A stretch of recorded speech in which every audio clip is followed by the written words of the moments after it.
Welcome to the National Soccer Network, your home for soccer. One destination, every match, every moment. Built for players, powered by passion. Live games, highlights, and more each and every day. Only on the National Soccer Network.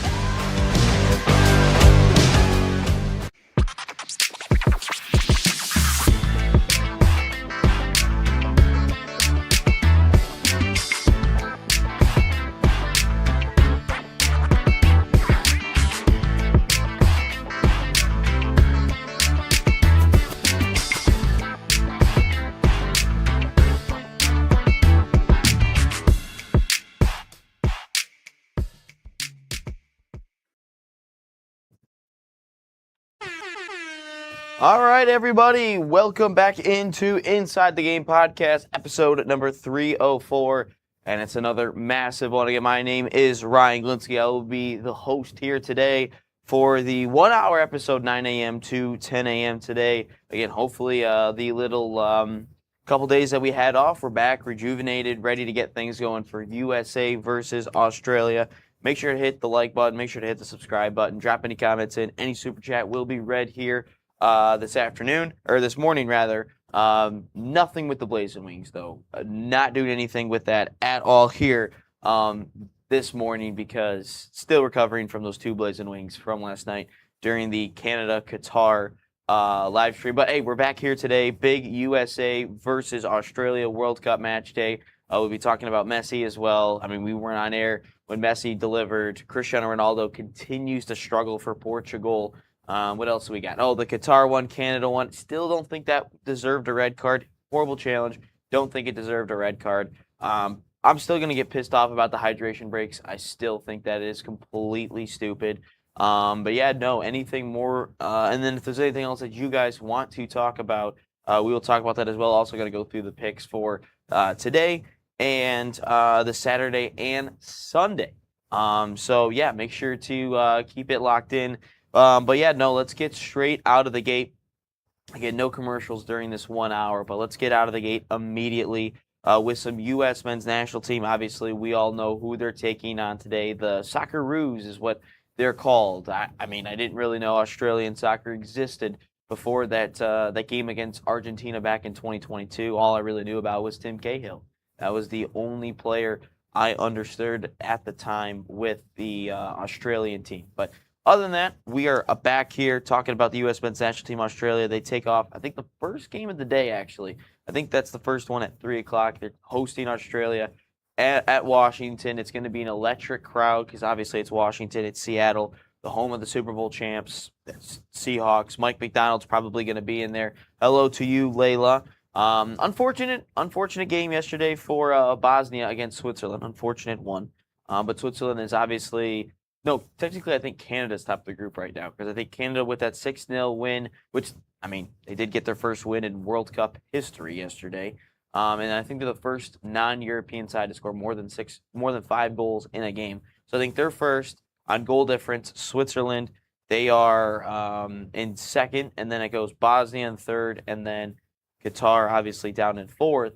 And then you look in the other group, in Group A, Mexico has already won the group. That's a little bit of a shock. And good thing for Mexico, too. I mean, they're going to get to play their round of 32 match in Mexico City, I believe is what it is. So they get to stay playing the World Cup in their host country. That's always a good benefit to them. I mean, obviously, if the U.S., continues to play well, I'm pretty sure they get to play in the U.S. the whole way through. So shout out to the U.S. Canada, most likely through at this point.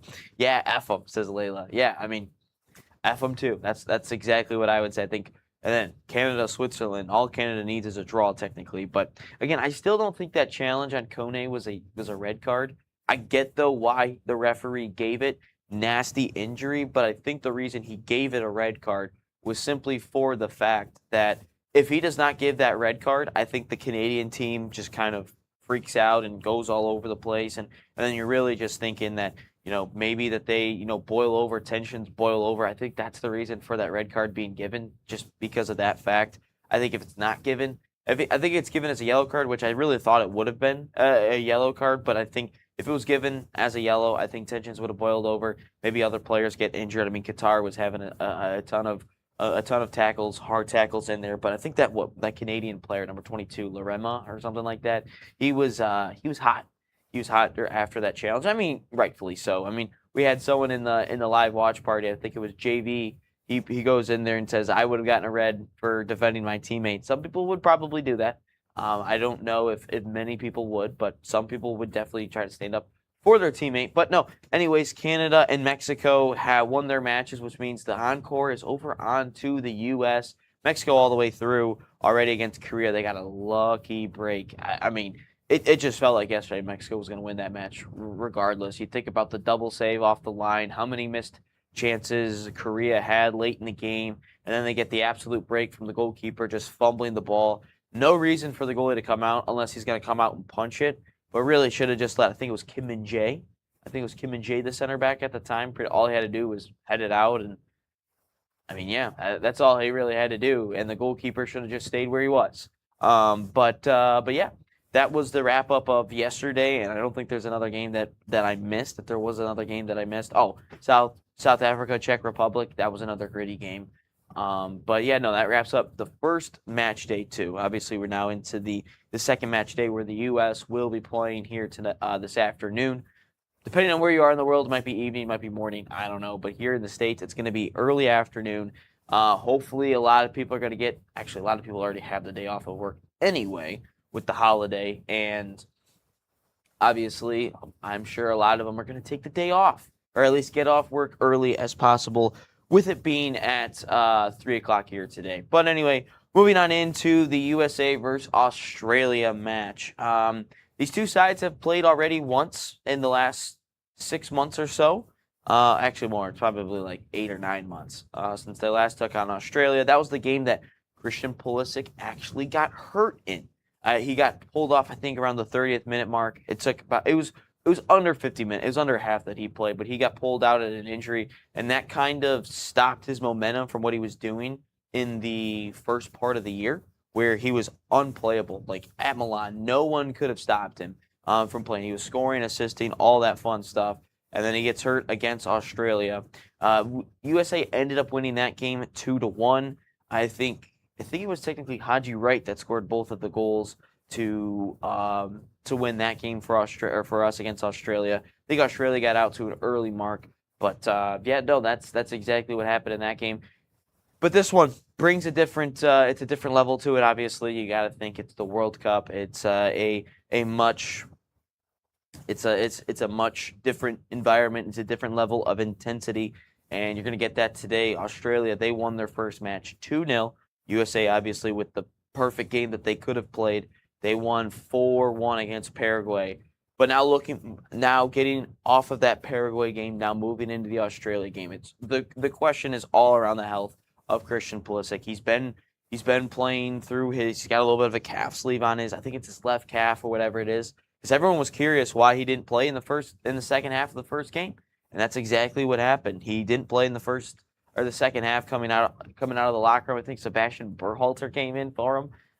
So yeah, that's who came in for him. And then obviously the U.S. didn't really matter. They still get the victory anyway, 4-1 without Christian Pulisic.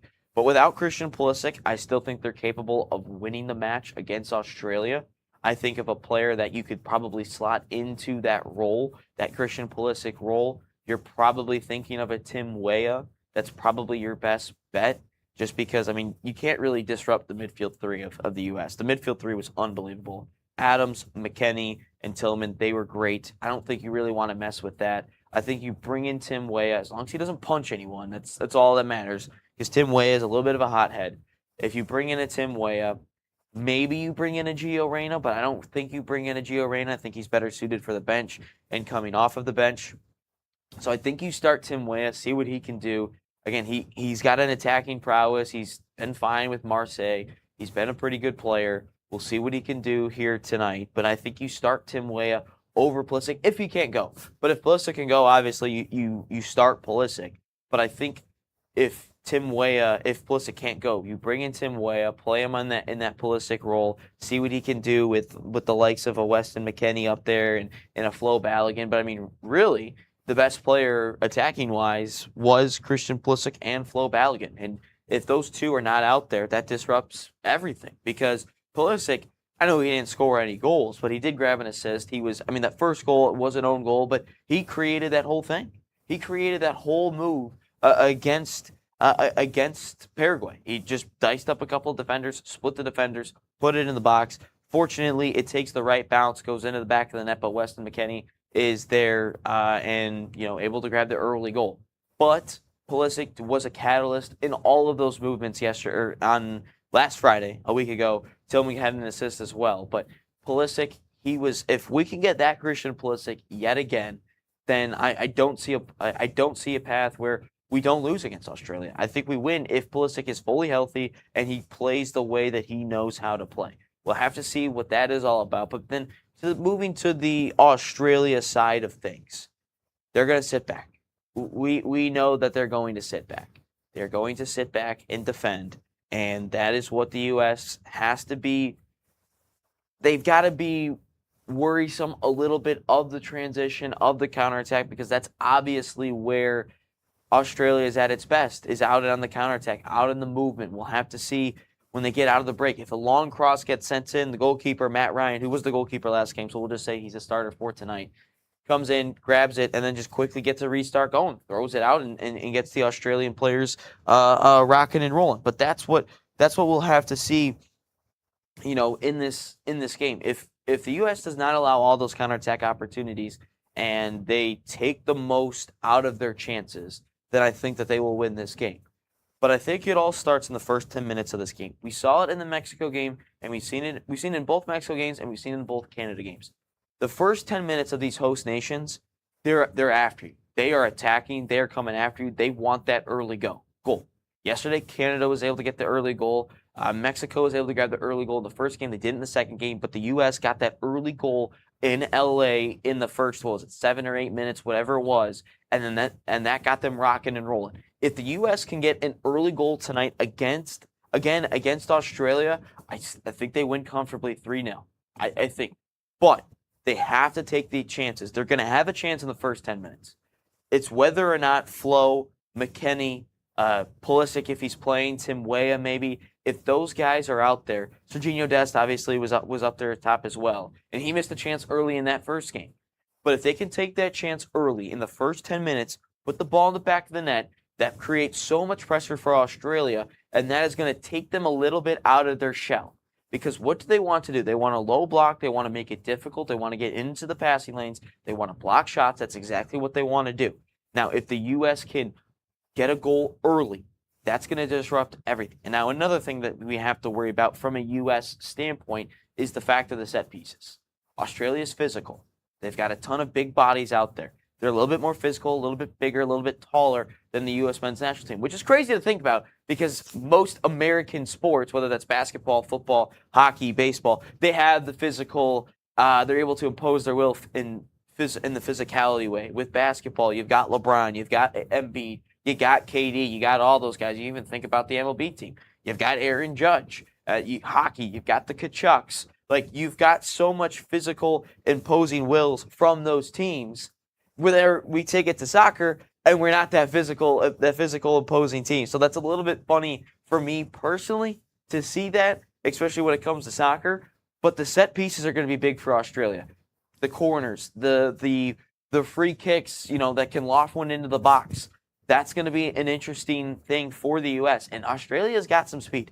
Paraguay had some speed as well, but I don't necessarily know if a guy like Tim Ream is going to be able to keep up again with the Aussies. He did a really nice job on last week against Paraguay, running down balls, running down and just winning it, giving it back to Matt Freese, obviously, who is our goalkeeper most likely again tonight. But is Tim Ream going to be able to keep up with it yet again? Again, we're still probably thinking it's going to be a Freeman and a Chris Richards in the middle. Again, Chris Richards and Freeman and Ream, they're going to have to win so many 50-50 balls up in the air, especially if we allow a whole bunch of corners and we allow a whole bunch of set pieces. So we're going to have to see how that dynamic works. But if we can win the set piece battle, if we can get a goal in the first 10 minutes, and if we limit their transition opportunities, I don't see a path where the USA does not win this game. The only way they don't win this game, if all three of those things happen, is if all of a sudden Matt Ryan can save the Titanic. That's literally the only way that we don't win this game, is if Matt Ryan can do that. Former Arsenal legend on loan. Used to play at Brighton. But that's the only way that happens. Now, let's kind of look into if we win, what can happen? If we lose, what can happen? If we draw, what can happen? If you look at the group right now, these are the only two teams that have only won a match. Those are the only two. Australia, the U.S., Turkey, they don't have one. And then you look at Paraguay, they don't have a victory. And then obviously those two play at like midnight tonight or 10 o'clock, something like that. Super late for the Americans, that is. But if we win this one, we are in firm control of the group. Firm control. 6 points. You think the second place team would be 3 points, Australia, and then obviously if Turkey or Paraguay win, which I think Turkey will win. I think they'll win probably by a couple of goals. Can I say one thing real quick about Turkey? Let me just say one quick thing about Turkey. They're this team that is always saying, all right, well, this is our year. You think about the Euros, you think about the World Cup. They're always this team that thinks, okay, we're going to win, that we're going to be a dark horse heading in. I think back to like 2021 Euros. It was going to be Turkey. They were like, we're going to make some noise this year. We're going to be a dark horse. Yet they never do anything. They got grouped that year in 2021. They are horrible in the big moments. And then they fall flat on their face after Çalhanoğlu, whatever his name is, said that they were going to dominate Australia. Well, Australia, they won 2-0 in the process. Obviously, none of the USA players have said that they were going to dominate. And they were going to, like, Pulisic hasn't come out and said that. McKennie, Adams, none of those guys have come out and were like, yeah, we're going to dominate Australia. None of them have done that. But if I'm looking at it, Turkey is just one of those nations that just never shows up, even though it's supposed to be their year every year. Bako, F Turkey, LOL, but that's another subject. All right, well, you do have the turkey emoji, like the animal. Are you talking about the food? Because I'm also not a big turkey guy either. Like if I'm on Thanksgiving, I'm not eating turkey. It's bland. There's no taste to it. I'm just saying, I don't think turkey is that good, especially for a food. I think it's too dry. I just don't like the taste. I'd much rather have chicken than turkey. But that's just my point. But back to the group. Back to Group C, or I think it's Group D technically, for the U.S. Group C is Brazil, Morocco, Haiti, and Scotland. That's Group C. Both LOL. All right. Yeah, I'm not a fan of turkey either. I'm not a big turkey guy on Thanksgiving. I'd much rather have chicken or ribs or anything other than turkey. I don't know. I just think it's so bland. But anyway, at the group, if the U.S. wins it, obviously they can't finish in first place the way Mexico did last night. Mexico, they won the group because in the first game, Czech Republic and Korea, they tied yesterday. They tied in the first match rather. They tied in the first match, so that allowed Mexico to finish top of the group. We don't have that luxury to finish top of the group tonight. All we can do is win our game tonight against Australia, which I still think we will. We'll have the predictions later in the show. But I just think we'll win the match tonight. You go 6 points. Australia's on 3. And then I'm just going to play the hypothetical that Turkey wins tonight against Paraguay. I think they do. Turkey is going to win. They'll be on 3 points, which sets us up for a date on the final day. Which, again, we'll most likely have the benefit of the goal difference. Again, I still think we win by a goal. So for this hypothetical, we'll have a +4 goal difference heading into the final day. I don't think Turkey is going to win they would have to win by 6 goals. I don't think that's going to happen against Paraguay. So all we would need technically on the last day to top the group is finish with a draw. That's realistically all we need to do. But if we got another comment. Pedron, Australia got nothing. Damn straight. Australia doesn't have anything on us. I think we're gonna win. I really do. I think we're gonna win tonight. I think it's gonna be 2-1. I think it's gonna be gritty. It's gonna take something. I think special to get that first goal tonight. Whether that's a really good move like we saw with the build-up in the Gio Reyna goal. Maybe we see some movement in a build-up that is special that we haven't seen in a long time from the U.S., even though we saw it last Friday. Maybe it takes a really special strike from a Flo Balogun, a Pulisic. Maybe it's a set piece goal, a free kick off of the corner, something like that. Or it's just a really slick pass from Pulisic, splits a couple defenders, gets a cross in, and we get a goal. But I think it's going to take something special to break down this Australia team. But I think we give up a goal. I think it's going to go 1-1 into the break, and I think Weston McKennie, is going to be that second guy that's going to grab the goal, the game-winning goal, and gives us the 3 points. And now we're perfect 2-0 to start the campaign, because obviously Mexico does that. Fabian, what's up, my guy? But I think if we're able to win that game, if we're able to win this one, obviously firm control of the group, all you need is a draw. And then, again, what did I say back in January? Back in December, really, when we got the groups. There is a pathway for the U.S. men's national team to make a quarterfinals. But it starts with winning the group. Win tonight, you put yourself in a pole position to win the group without even having to beat the highest ranked team in the group in Turkey. Not saying Australia is going to be a cakewalk, but if we look at it, if we win, you get a favorable third place game in the round of 32. You'll play a third place team in the group. Who that is obviously to be determined. We're still figuring out who all that is. But you win that one, you get a favorable draw. You're probably the favorite heading into that round of 32 game. I've never seen a U.S. men's national team in the handful of World Cups that I've watched already. I've never seen the USA ever favored in a knockout game. That'd be a first. But again, I've also never seen the U.S. men's national team lead by more than 1 goal in the World Cups that I've watched so far, dating back to 2010. So again, this is more on that in a second. But again, 2026 is kind of that year of like all the teams that don't win. But then you get in the round of 16, you're going to get yourself in another, I think, an even match, most likely, in that round of 16. You're not going to have to go up against the big boys unless someone drops into second place. Then all of it just kind of gets out of whack. But if you win the group, favorable matchup in the round of 32, you're most likely the favorite. You get in the round of 16, you have an even match. And again, a home World Cup is one of the biggest advantages to any team. You saw it with Korea and how far they went, I think, in 2002. And then you have Russia. They made it to the quarterfinals back in 2018. Qatar, South Africa didn't do anything. Brazil got to a semifinal. Obviously, they had probably the craziest World Cup moment I've ever watched in my life with the 7-1 loss to Germany, that thrashing defeat. It was 5-0 at halftime. Jesus, Fabian. USA, we will win in a Mr. Chow accent.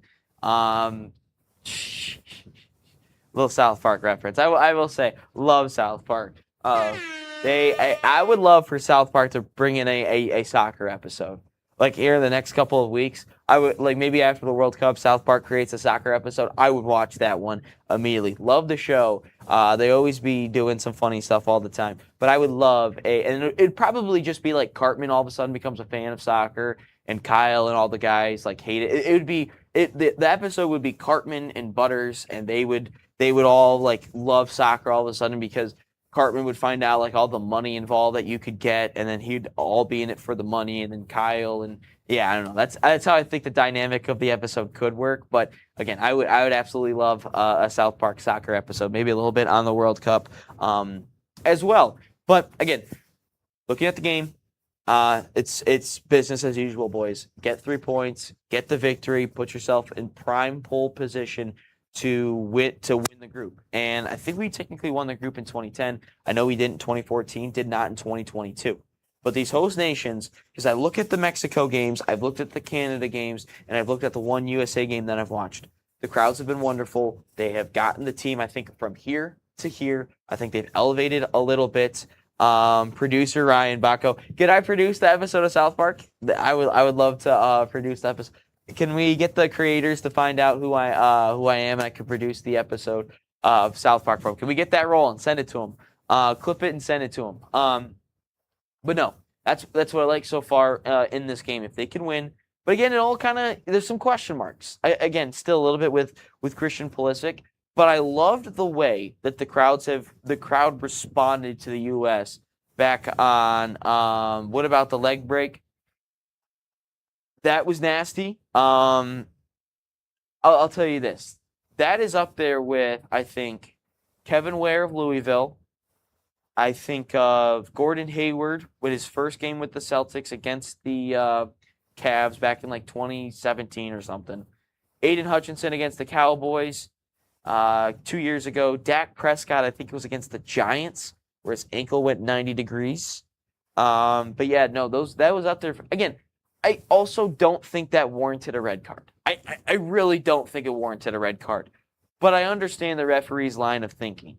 If the referee, if he's probably thinking, if I don't give this as a red card, what is the possibility of a retaliation from the Canadian players to go against the Qatarians? Maybe they try to hurt somebody. Again, they were heated. Again, they acted like it was done intentional. And again, rightfully so. You break a teammate's leg, you're going to react that way. And I don't, think that it was a bad thing. I don't think anything less of them for reacting that way.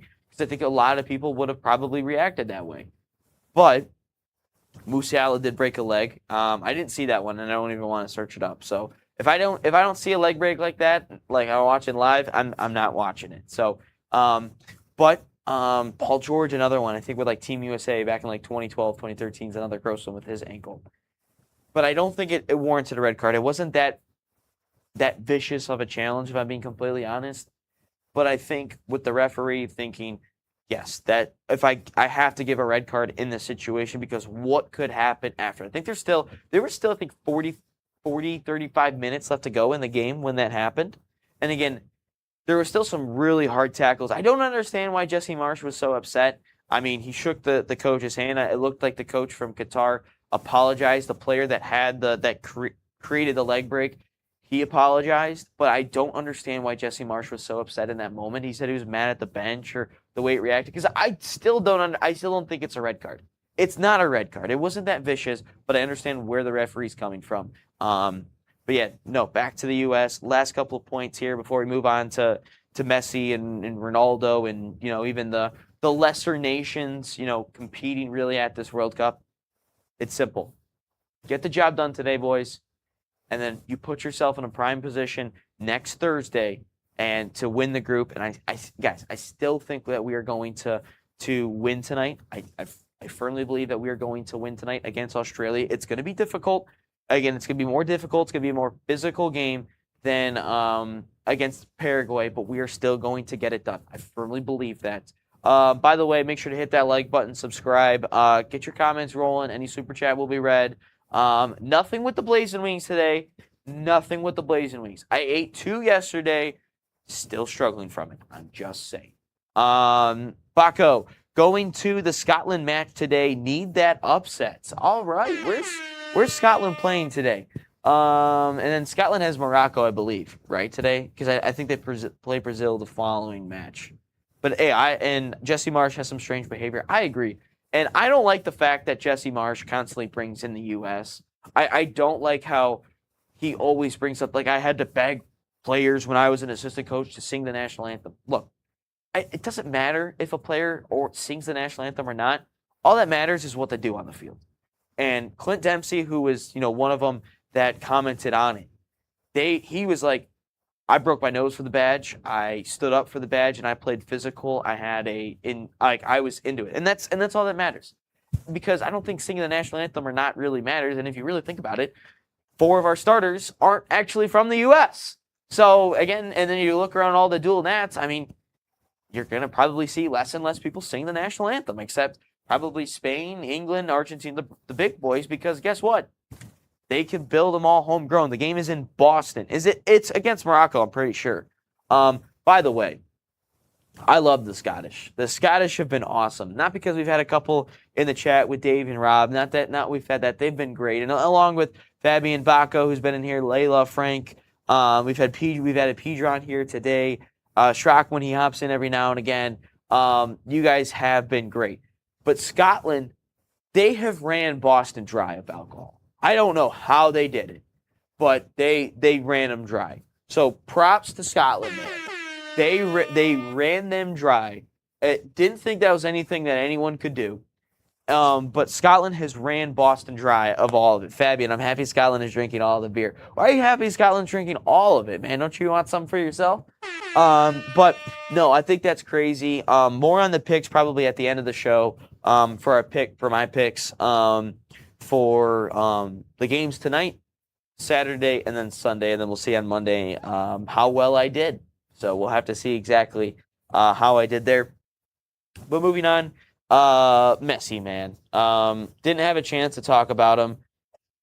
I know he had the hat trick, but against Algeria, which by the way I did not expect. I did not expect Argentina to look that good. I really didn't. I thought they would be a little bit worse. I thought that they would not look at the same as they did in 2022, but man, was I wrong. Messi showed up. He was even crying after he scored the first goal. So this World Cup, as much as we probably think Messi's probably like checked out because he's won the World Cup, he's won 2 Copa Americas, all 3 back-to-back. He's got an MLS title. That's probably his most lucrative trophy and title that he has. He's won Champions League. He's got more Ballon d'Ors than Ronaldo. But he is just not human, man. He is not human. A hat trick, his first ever World Cup hat trick, ties the Miroslav Klose record, which Mbappe's close to breaking as well. And I still remember in that Brazil game, Miroslav Klose broke the record. I think it's like 16 or 17 goals, whatever it is, and Messi ties it. But Argentina looked good against Algeria. I get it. It's Algeria. It's not the toughest team out there. Dave, afternoon, all Dave. I just gave Scotland some props about 5 minutes ago. Make sure you're rewinding back there. But when I watched it against Algeria, I thought they were great. I really did. Messi was unplayable as always, and it's so funny to see the way Messi plays. He just like kind of walking. It looks like he's in a like he's just lazy, but then all of a sudden he just turns it on just like that, and he just keeps on rolling. The second one, right spot, right time. But hey, you have to have the instinct to have that. The first goal impressive. The second or the third goal also just probably was his best one, but he is just unbelievable. And I just want to say one thing about Messi because Argentina, I think this year, and I mean even in 2022, again, you can even watch back to that Netherlands game. You can even go back to the Australia game. Croatia didn't really have it. You can even go back to the World Cup final against France. They just had these moments, though, Argentina, where they just lack that little bit of concentration up here for like 10 minutes. And then that allows the other team to get back in the game. You think about it, Mbappe, the 2 goals against France. You think about the Netherlands, they were down 2 goals against them in the quarterfinals in 2022, and they got right back in the game, forced a PK shootout. And then even against Algeria, they had a couple of really bad moments, like a bad stretch or so. And that is their Achilles heel, is the fact that they cannot play for a full 90 minutes. It feels like 15 or 20 minutes of the game, they just lose it up here. I don't know what it is. And when they lose it because that allows the other team to come straight back at it. I just don't understand it with Argentina, man. I don't understand how they do it, but they do it, and that's going to be their Achilles heel, and you're going to see that later on, probably throughout the tournament, how far they continue to progress. But when I watch Messi play, because obviously I think this is the last World Cup. I said 2022 was going to be the last World Cup. I was clearly wrong. He's out there still balling. But I firmly believe this is probably the last World Cup. There's no way he's playing when he's like, 43, 42, 44? I mean, Ronaldo's 41, so he'd be playing at 45. I think we just have to cherish these moments. When you watch Messi play, you're watching the greatest player of all time. He's not human. Just cherish the moments of watching Lionel Messi play because you will never see anything like this ever again. You will never see a player like that. Shout out Bryce Underwood, Michigan quarterback. Over there. As you can see over there, go blue. But you will never see a player like Messi ever again. So just cherish the moments of him on the ball. He's the best player of all time. He's the best dribbler. He has a better goal to game ratio than a Cristiano Ronaldo. Technically, Ronaldo, I think, has more goals than Messi, but he's the best dribbler. I wouldn't, again, I still battle with it, who's a better, who's got a better shot. Is it Ronaldo or is it Messi? Because Messi just kind of dribbles and sets himself up in a really good spot. He's had a really good free kick against Liverpool back when they choked it away at Anfield. But just cherish the moments of Lionel Messi because he is a dog. He's the greatest player of all time. He's the GOAT. Even Jameis Winston said it on the Fox broadcast. He had a GOAT with him with the Argentina jersey draped around the GOAT. He's the greatest player of all time. Just cherish the moments of watching him play. I am, because knowing that I will never see a player like Lionel Messi ever again. Again, some people will probably say it for the American audience out there, for Shohei Ohtani with baseball, Wayne Gretzky obviously with hockey. I mean, he's long retired. Maybe they want to say Connor McDavid now. You think of basketball, MJ's still the greatest player of all time. But some people will probably say it with Steph Curry and LeBron James, mainly probably LeBron James, but Steph Curry the best shooter of all time. Some people will probably say that about that, maybe even Kobe Bryant back in the day. But just cherish watching him play, because it's amazing to watch it every single time. And we'll probably never have a World Cup with him ever again. And you think about it, with this World Cup, it's probably Neymar's last, Modric's last, KDB, Romelu Lukaku, who comes on and scores a goal with his first touch. Modric, I don't think Kane, but Ronaldo, Messi, all those guys, their last go around. And again, I still think Argentina could go far, but I still think that lapse of concentration for 10, 15 minutes in a match could cost them late on. But I want to move on and pivot here to Cristiano Ronaldo. Again, just keep dropping those comments in, guys. I love communicating with you guys. You guys make it fun. You guys make it fun, and getting up every morning to talk with you guys, having a good chat with you guys, because I want you guys to feel like, I'm talking with you guys as much as it feels like I'm probably talking to you. I want you guys to, keep dropping those comments in. A couple of funny ones where Fabian was in there, Baco was in there, had a couple of funny comments here already today, but, just keep dropping in those comments.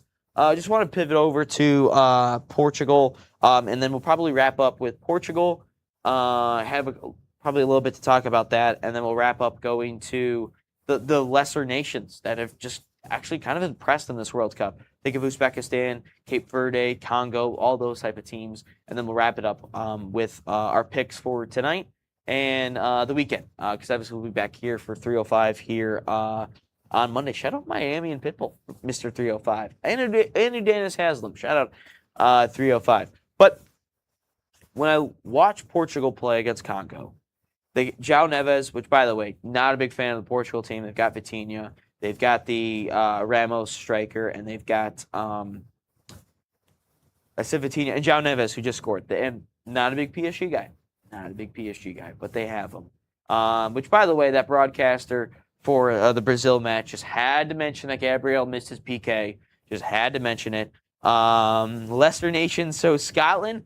Well, Scotland hasn't. We'll have to see if the lesser nations in Scotland have produced well, because obviously they were better than Haiti, so we expected Scotland to win that game. So we'll have to see what they do. Again, it's Morocco today. No one's actually confirmed that.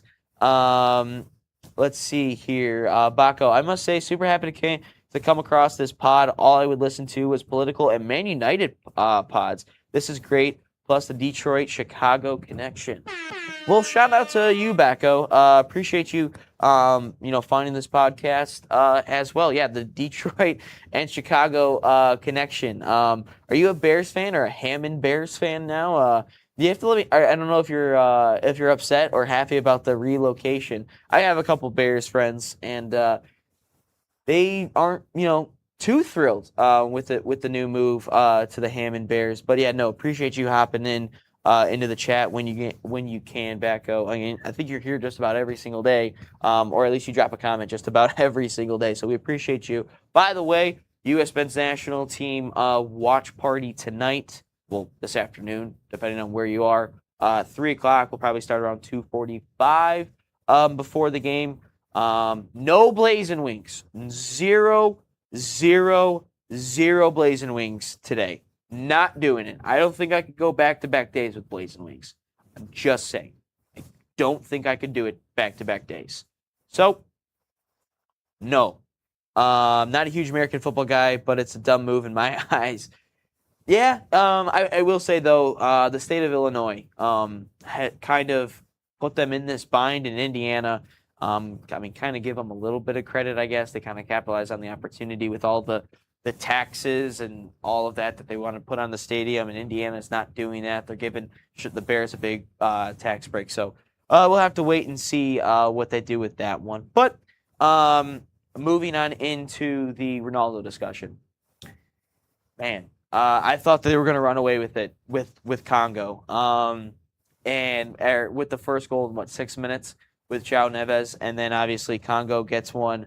That's true. We live in Crook County. I see what you did there. Vacco. But yeah, no. I thought they were going to run away with it. They didn't. They did not. Congo made it a game, and it feels like watching Ronaldo play. It just feels like the dude just wants all the attention. I mean, rightfully, again, I don't even know if at this point in his career he deserves the attention on the field that he should get. Again, if this is 2016, Ronaldo deserved all the attention. 2018, 2019, and before that, he deserved all the attention on the field.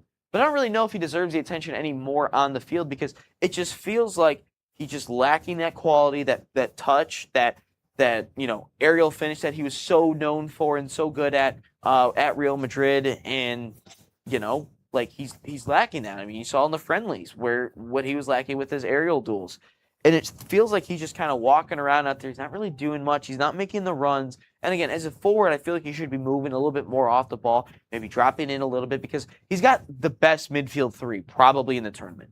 You cannot tell me that there's a better midfield three than Bruno Fernandes, Vitinha, and João Neves. As much as I hate that midfield three personally, with Fernandes being a United player and Vitinha and João Neves being PSG players, as much as I hate that midfield three, got to give him respect. And I think Bruno Fernandes is probably one of the most underappreciated players, most likely in the world, because he plays for United, and United just hasn't really been, to that trophy. Like that major trophy level. I mean, obviously, he's been to a Europa League final. He's won an FA Cup. And, I mean, he broke the assist record this year in the Prem. I mean, he's got such a great supporting cast. And it just feels like Ronaldo doesn't do much off the ball to allow those midfielders to cook. Like he just doesn't move. He's just kind of standing there, and he's just kind of like moving.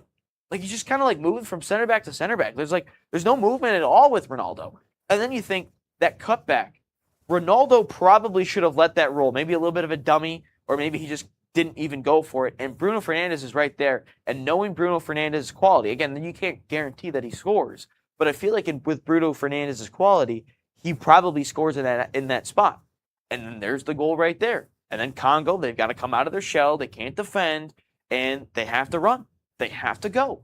So that feels like if you score that second goal that late in the game, then you're able to get them out of the shell, and you're able to continue attacking. It becomes a little bit more free-flowing, and that suits Portugal more than it does Congo.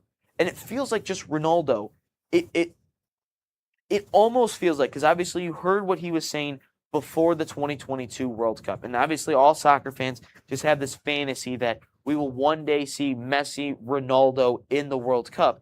And if we see it this year, and everyone kind of saw wanted it in 2022, it just feels like we're just not going to get that. And if we get it, Ronaldo's not going to be the main storyline for Portugal. It's going to be everyone else except him. Argentina, Messi, it's the different thing. And I just wonder, when it comes to Portugal, because you see the Argentinian players, the way they rally around Messi. I don't think the Portugal players rally around Ronaldo the way that the Argentinian players do for Messi. I don't see it. Because you see of Rodrigo de Paul, Enzo Fernandez, Julian Alvarez, Angel Di Maria, I mean, Aguero, who was on the bench who was in the stands for 2022, wasn't even playing. The way that country and all of those players rally around Messi, I don't feel that same vibe with Portugal, because a lot of those Argentinian players are not, like, individually, are not as good as the Portugal players individually. I just named off the midfield three. Those guys, I don't think are rallying around Ronaldo. They are rallying around each other and trying to win a World Cup. I don't feel the same way. Argentina, I mean, Messi was going to quit the federation after he lost in the Copa America. What was it, 20 whatever. I don't see that same vibe. And then you saw Fernandez and Julian Alvarez and all those guys write letters to the federation telling Messi, we don't want you to quit. We want to play with you. Messi doesn't quit. Those players rally around. Guess what? Boom. First Copa America, then the World Cup, then the third Copa America, and then obviously we don't know what's going to happen in this World Cup, but I feel like they go far, and obviously give the manager Scaloni a ton of credit. But I don't feel that same way with Portugal. I feel like Ronaldo is still kind of that massive ego, and rightfully so. He deserves the massive ego. I mean, look what he's accomplished in his time. But it just feels like that with Cristiano Ronaldo, and I just don't think that they rally around him the way that the Argentinian players do with Messi. So I'm curious to see, what that all entails, and especially to see how the rest of the group, shakes out. Again, I don't know the exact standings. I mean, they get a point. It's not the worst thing in the world. They didn't lose, so they're still, in the mix to do everything. And let's see where Portugal is at right now. So they have Colombia, who won. By the way, that last goal. By the way, head to our Instagram, Nat Soccer TV, and you will see one of the funniest videos from that game. It's the third goal, and the guy and the people like the nosebleeds just stumble over everyone. Like all the beer goes flying, and like the next 10 rows of fans just keep stumbling. So again, Portugal is still in the mix there. They have Uzbek. Again, they're better than Colombia. They're better than Uzbekistan. They're going to probably top the group. I feel like Portugal's going to do that, but you've got to win your match against Colombia. Well, great point. Thank you, Baco. Appreciate you, my guy. But I still think they're going to get out. But it just feels like, though, if I'm Portugal, a little bit worried. Again, maybe you don't want to worry because you look at Spain in 2010. They lost the first match against Switzerland. They went on to win the World Cup. You look at Argentina. They lost the first match to Saudi. Guess what? They go on to win the World Cup. So we're just going to have to wait and see what they do. This time around, if Portugal can bounce back. But it's just not off to a great start, and it didn't look the way I expected Portugal to play heading into this World Cup. I think they're a dark horse nation to win it all. And again, they've never won it all. And this is what I was saying back earlier in the show. 2026 is the year that the unexpected win something. You think of the New York Knicks. You think of Indiana football. You think of Arsenal winning the Premier League. You think of the USA men's hockey team winning in the gold medal, which they haven't done since 1980. Are we going to get that in the World Cup? Because it just feels like this year, 2026. That's why I'm hoping that my Detroit Lions can win a Super Bowl because they've never done it. But because football, we didn't really get that. But and then Michigan basketball, they last won a national championship in 1989. They win now in 2026. So it feels like this is the year that the unexpected, I feel like we're going to have an unexpected winner. And it could be Portugal, which is the first year. Again, the GOAT conversation will not change for me if Ronaldo does not contribute the way Messi did with Argentina in that World Cup run. He dominated. He played extremely well. Messi sucks. Ronaldo sucks, Fabian. I'm telling you that right now. Ronaldo sucks. But that's just the way that I'm feeling with that whole sense. So not super confident with Portugal. Last thing here before we ultimately get into the picks for today and the weekend, because obviously we don't have a show Saturday and Sunday. We'll be back for Monday for 305. Shout out Miami. We'll be back with 305 that day. But the last point that I want to bring up is the lesser nations in this World Cup have been pretty good. Like I'm talking about the Congo, the Curaçaos for a second, Uzbekistan, Cape Verde, like those teams that probably should have gotten blown out have played extremely well. And when I look at the results, again, we all expected Cape Verde to lose. We expect them to get blown out. You like Mbappe? He lost to Messi, so I don't know. Well, it's not technically Messi's record yet. It's still Miroslav Klose's record, and then Messi's tied for it. But Mbappe could technically. Yeah, I feel like the goal record could be broken like 10 different times this World Cup with Messi and all that. France-Norway is going to be tough. Yeah, by the way, we do have a watch party, I believe, for France-Norway on whatever day that is of next week, Friday, Monday or Tuesday, so you can tune back in for that one. And also tune in tonight. But Vazia should go to Arsenal? No. David Raya. David Raya's up here. But I look at Cape Verde, I look at Congo, and again, really impressive results. They got a point. And then I look at the nations that didn't necessarily win. Curaçao made it interesting for a half. Then look at Uzbekistan. They were in the 90th. They were in it to the 96th minute. They had chances late in that game. Then Colombia, obviously, the insane hustle play and gets the cross in. And then, you'll be back in Peru, gets the cross in, scores the goal. But the lesser nations who I expected to get blown out, like, I felt like coming into, yes, Ryan Kane, he's the best goalkeeper.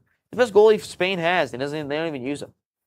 But I look at it, and I think that I've been shocked so far. Every game, for the most part, has been pretty competitive. Obviously, 6-0, 7-1. I think Sweden killed Tunisia. But most of the games have been pretty competitive.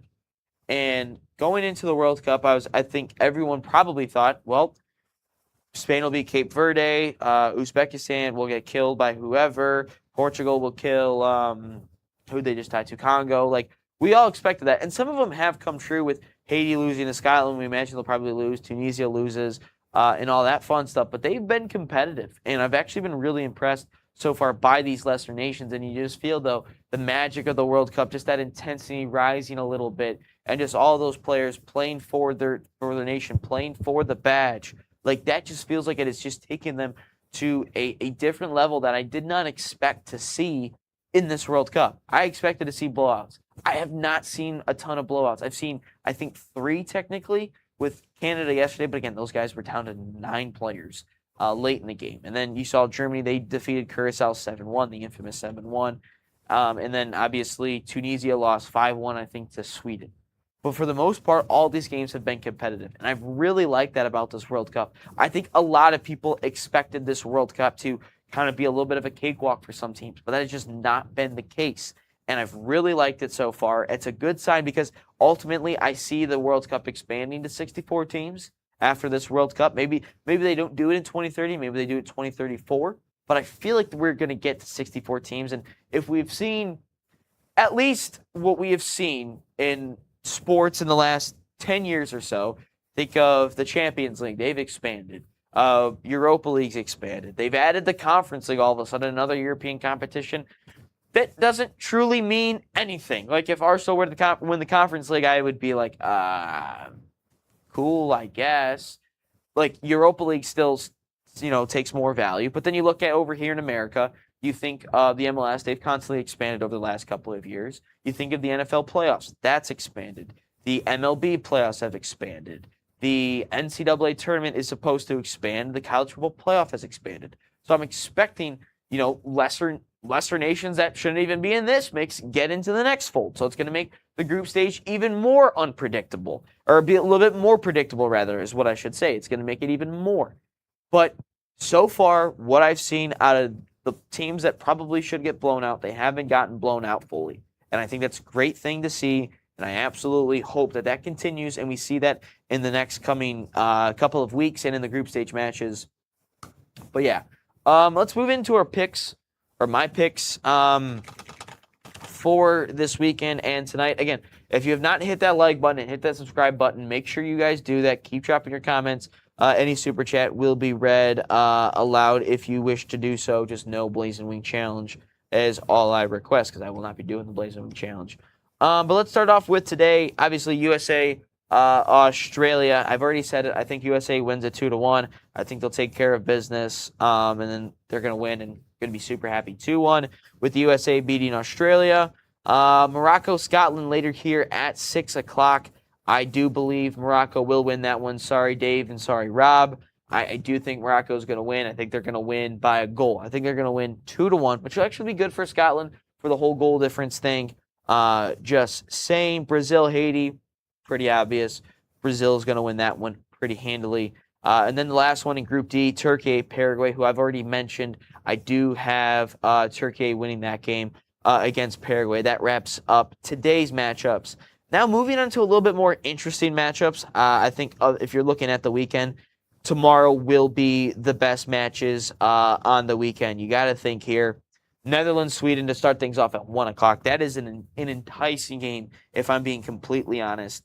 I think the Netherlands are going to win. I think it's going to be competitive because I don't think there's a better strike partnership in the World Cup other than Victor Gyökeres and Alexander Isak. I think that they are going to grab a goal, but the Netherlands just have too much firepower, and they're going to take care of it. And I love the Netherlands fans, by the way. The Netherlands fans are great. I think the Netherlands are going to win That one, Germany, Ivory Coast. Yan Diomande, really cool story here in America. He obviously plays for the Ivory Coast. Played high school soccer here in Florida, and then obviously played in the UPSL. And actually, fun fact, the UPSL actually released a video of Yan Diamande's goals in the UPSL final. Our very own John Turner was the commentator for that, and hearing his voice along with all the World Cup was kind of funny. But I don't think that's enough to get it done against Germany. Cool story, but I think Germany's going to win that one by 2 goals. I think they will take care of business. Then Ecuador, Curacao. I think Ecuador is going to win. We thought they were impressive for the most part against Ivory Coast, but I think they'll take care of that one. Japan, Tunisia. I think Japan's going to win that one pretty handily. Again, Tunisia really struggled against Sweden, but I think they will take that one as a victory for Japan. Spain, Saudi Arabia. Again, insane goalkeeping situation for Saudi Arabia. Was able to get them, I believe, a point against Uruguay. Yes, a point. They're all level on points really right now in Group H.